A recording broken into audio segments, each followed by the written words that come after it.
Bonjour bien-aimés dans le Seigneur, nous sommes arrivés lundi, la semaine où nous nous préparons pour aller rencontrer notre Dieu dans la salle le vendredi à Paris.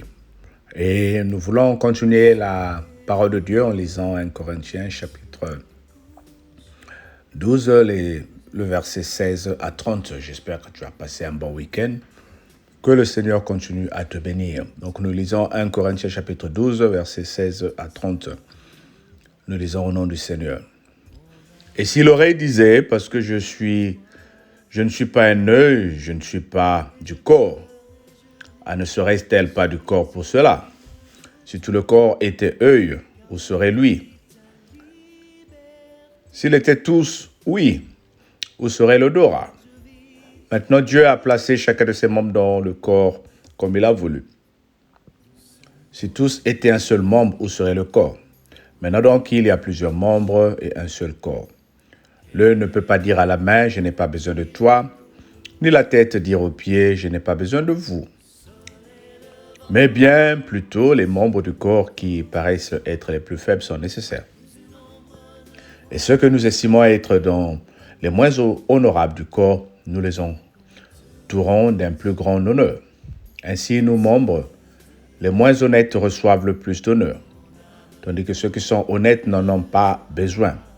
Dieu a disposé le corps de manière à donner plus d'honneur à ceux qui en manquaient, afin qu'il n'y ait pas de division dans le corps, mais que les membres que les membres aient également soin les uns des autres. Le 26, et si un membre souffre, tous les membres souffrent avec lui. Et si un membre est honoré, tous les membres se réjouissent avec lui.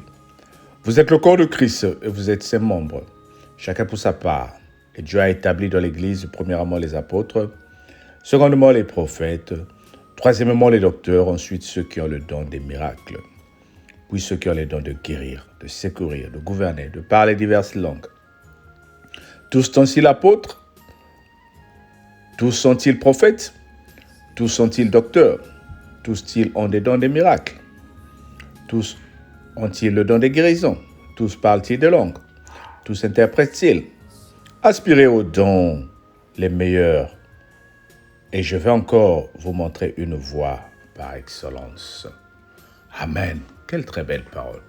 Ici, l'apôtre Paul est en train de nous rappeler, comme nous avons parlé vendredi dernier, et nous sommes en train de continuer la parole de Dieu, que le corps est formé de plusieurs membres. Même le petit doigt, l'index que tu vois, a son rôle.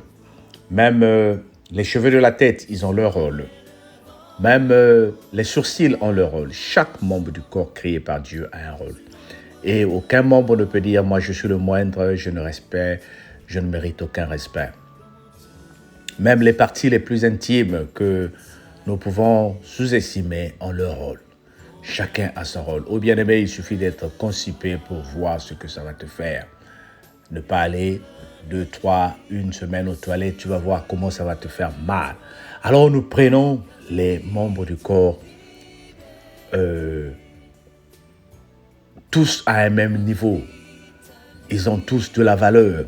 Voilà pourquoi Dieu nous a créés d'une façon que le corps, tous les membres du corps se soutiennent les uns les autres. Les doigts prennent le temps de nettoyer nos oreilles, prennent le temps de nettoyer notre visage. Et vice-versa, les yeux se servent de guide pour regarder où nous sommes en train de partir et pour voir ce que nous adorons et ce que nous n'aimons pas. Alors, bref, je voulais juste dire que tous les membres du corps sont importants. C'est la même chose dans l'Église. L'Église que le Seigneur a créée, nous sommes le corps du Christ. Au bien-aimé, ne te sous-estime pas les moindres parmi le corps du Christ. Tu dis peut-être que moi, je ne suis...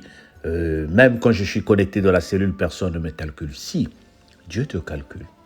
Parce que si toi, tu n'es pas là, si toi, tu n'es pas connecté, l'Église ne va pas avoir, la cellule ne va pas avoir. Même si tu ne parles pas, le fait que tu sois connecté, tu joues un rôle dans le Seigneur. Même si tu vas à l'église et que tu ne parles pas, tu n'assistes pas, le fait que tu donnes 1 euro, multiplié par 100, ça fait 100 euros, ça peut servir à payer la facture d'électricité de l'église. Et pourtant, tu as donné 1 euro. Mais si un euro manque et que la facture est à 101 euros, tu vois qu'il y a un manque. Donc c'est pour dire que nous sommes tous importants dans le corps du Christ. Les frères et sœurs que le Seigneur nous appelle, les frères et sœurs que le Seigneur nous a permis d'être, nous avons tous chacun un membre particulier. Ça, c'est dans l'Église. Dans la société aussi, chacun de nous occupe une responsabilité. Chacun de nous occupe un rôle. Nous sommes appelés à vivre en cohabitation. Nous sommes appelés à cohabiter. Il y en a qui savent faire à manger. Il y en a qui savent faire des cheveux. Il y en a qui savent enseigner la parole de Dieu. Il y en a qui savent accompagner les autres à l'église. Il y en a qui sont là à rester. Et tu penses que cette personne ne vaut rien. Mais quand tu vas travailler, c'est cette personne qui reste avec tes enfants. Oh bien-aimé, il suffit que tu te rendes dans les toilettes au travail. Si la personne qui nettoie les toilettes n'est pas là, tu n'auras même pas le courage d'aller dans les toilettes. C'est pour te dire que tout le monde est important. C'est pour te dire que le corps du Christ, Dieu nous a créés d'une façon que nous devons être tous ensemble. Alors que tout ce que je suis en train de dire, ça peut apparaître un discours chez toi. Mais quelle est l'importance de tout ce que je suis en train de dire?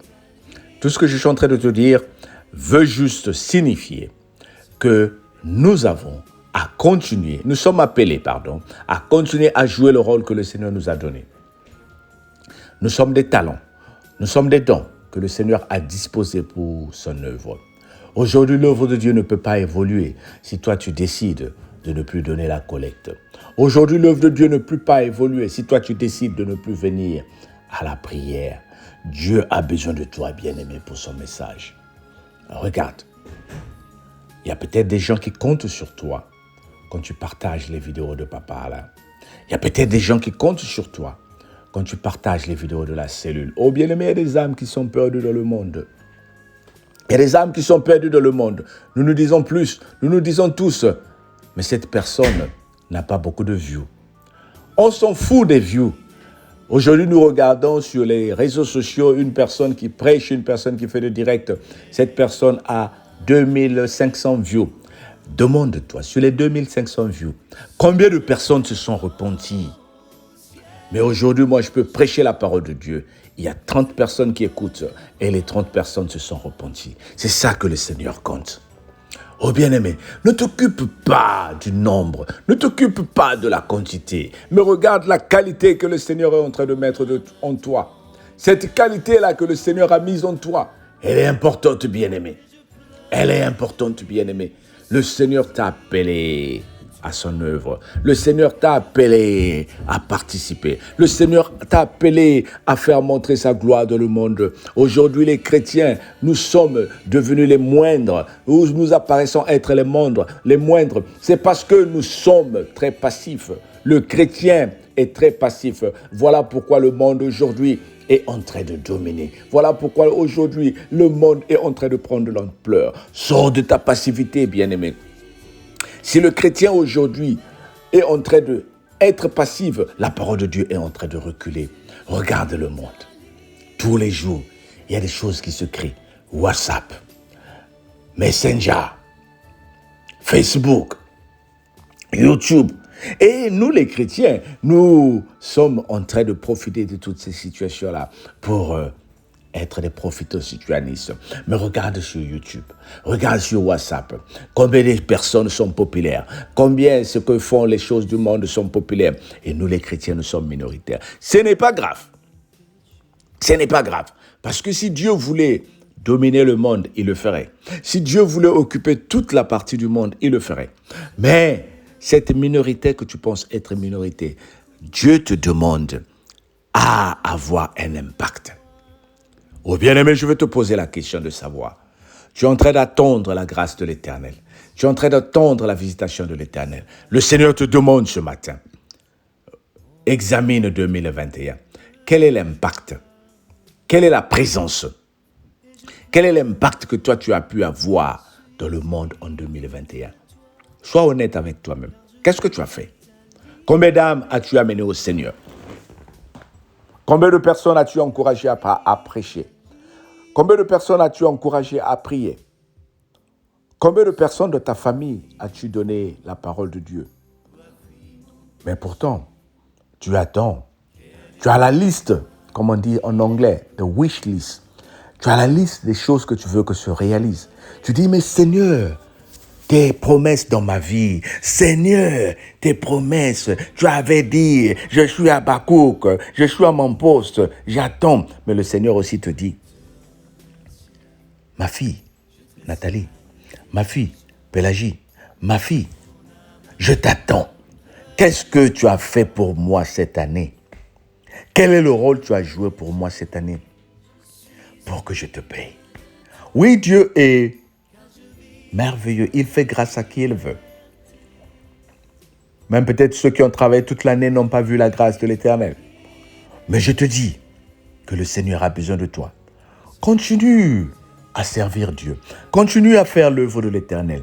Tu vas voir, Dieu va te surprendre. C'est un employeur qui ne néglige pas ses employés. C'est un employeur qui est fidèle. Oh, Dieu paye. Si au travail, on ne t'a pas augmenté de salaire, Dieu va augmenter ton salaire, bien-aimé. Si au travail, on te néglige, je te dis que Dieu ne va pas te négliger.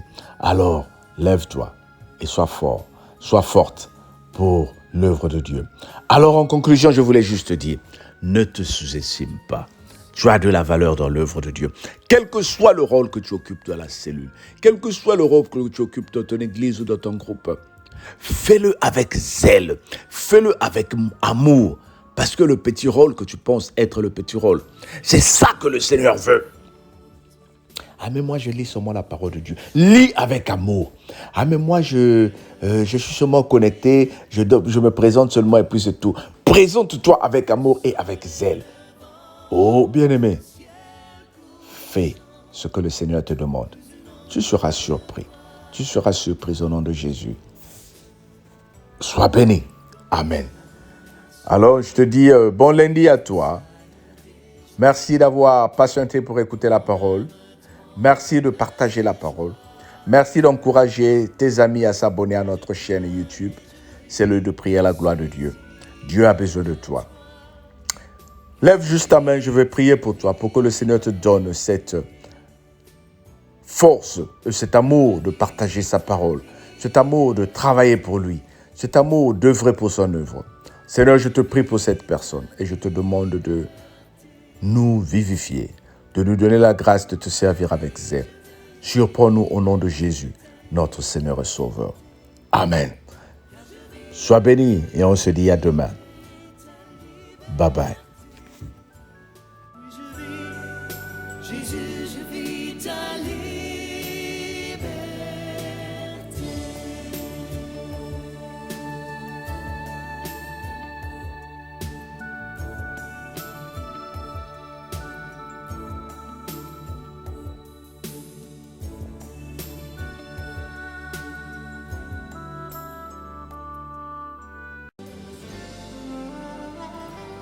Où sont enfouies mes fautes? Où a fui mon péché? Quel est le poids qui les couvre? Du soleil levant au ciel couchant, plus une ombre ne voile ma route. Comment te remercier? Je tressaille déjà. Mon âme tremble de joie, et je pleure et je ris, je suis ivre de toi, car je vis ta liberté, car je vis ta liberté. Où sont enfouies mes fautes? Où a fui mon